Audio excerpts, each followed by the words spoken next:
बिहार विधानसभा का चुनाव खत्म हो चुका है और अब एग्जिट पोल दिखाने के लिए न्यूज कंपनियों में होड़ सी लग गई है।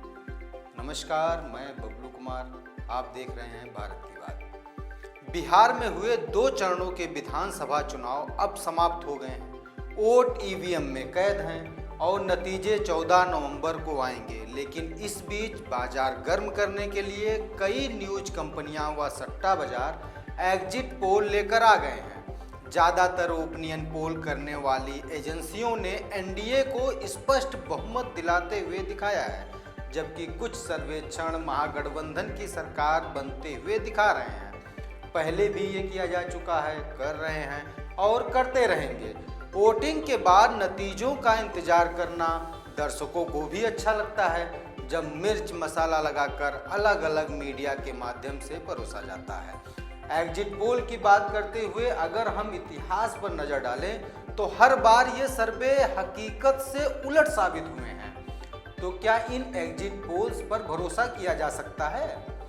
आंकड़ों को जोड़कर यदि बात करें तो 2023 में हुए छत्तीसगढ़ विधानसभा चुनाव में एग्जिट पोल ने कांग्रेस की आसान जीत का दावा किया था, लेकिन नतीजों में बीजेपी ने 50 से ज़्यादा सीटें जीतकर सत्ता में वापसी कर ली और सभी एग्जिट पोल गलत साबित हो गए। 2015 में हुए दिल्ली चुनाव के एग्जिट पोल्स ने आम आदमी पार्टी को बहुमत तो दिया था, लेकिन नतीजों में आम आदमी पार्टी ने 70 में से 67 सीटें जीतकर सरकार बना ली। इस प्रकार एग्जिट पोल के सारे अनुमान धराशायी होकर गलत साबित हो गए। 2015 में हुए बिहार चुनाव के एग्जिट पोल ने एनडीए और महागठबंधन में कड़ा मुकाबला बताया था, जबकि नतीजों में लालू प्रसाद यादव और नीतीश कुमार के नेतृत्व वाले महागठबंधन ने 178 सीटों पर जीत हासिल की। वहीं जिस एनडीए को 114 सीटें मिलने का दावा किया गया था, वह महज मात्र 58 सीटों पर ही सिमट कर रह गई। यानी कि एग्जिट पोल फिर गलत साबित हुए। 2024 के लोकसभा चुनाव में कई न्यूज कंपनियां और सट्टा बाजारों के एग्जिट पोल्स ने एनडीए को पूर्ण बहुमत के साथ 400 पार दिखाया था, लेकिन नतीजों में एनडीए 293 सीटों पर ही सिमट गया और बीजेपी की सीटें घटकर महज 240 ही रह गईं, जबकि कांग्रेस के नेतृत्व वाले इंडिया गठबंधन ने 235 सीटें जीतकर सारे एग्जिट पोल को गलत साबित कर दिया। यदि बात करें तो 2024 के हरियाणा विधानसभा चुनाव में सर्वेक्षणों ने कांग्रेस को भारी बहुमत में बताया था। एग्जिट पोल ने कांग्रेस को 50 से ज़्यादा सीटें मिलते हुए दिखाया था। वहीं बीजेपी को 20 सीट मिलने का दावा किया गया था, लेकिन नतीजों में बीजेपी ने 48 सीटें जीतकर सबको चौंका दिया और एक बार फिर एग्जिट पोल झूठ साबित हुए। उत्तर प्रदेश में हुए 2017 के विधानसभा चुनाव में लगभग सभी एग्जिट पोल्स ने हर विधानसभा की भविष्यवाणी तक की थी, यानी कि किसी को बहुमत मिलता हुआ नहीं दिखाया गया था।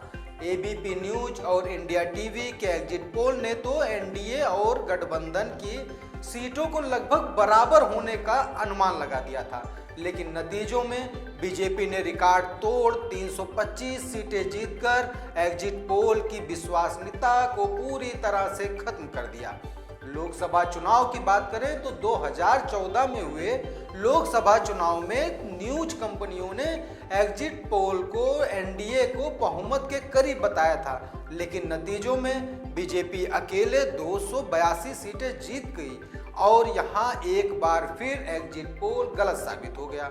2004 के लोकसभा चुनाव में लगभग हर एग्जिट पोल ने एनडीए को आरामदायक बहुमत देते हुए 240 से 275 सीट मिलने का अनुमान जताया था, लेकिन नतीजों में एनडीए को सिर्फ 187 सीटें ही मिली और कांग्रेस 216 सीटें जीतकर सत्ता में आ गई। इन आंकड़ों को देखने के बाद इतिहास की बात करें तो साफ है कि एग्जिट पोल्स अक्सर गलत साबित हुए हैं। 2004 से लेकर 2024 तक कई बार ऐसा हुआ है जब सर्वेक्षणों के सारे समीकरण धराशायी हो गए हैं।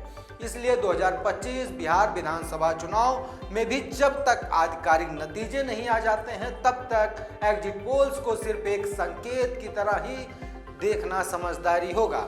हालांकि न्यूज कंपनियों के व सट्टा बाजार के एग्जिट पोल्स केवल अनुमान ही लगाते हैं या किसी प्रकार का दावा या घोषणा नहीं करता है। मिलते हैं एक नई लेख के साथ। देखते रहें भारत की बात। नमस्कार।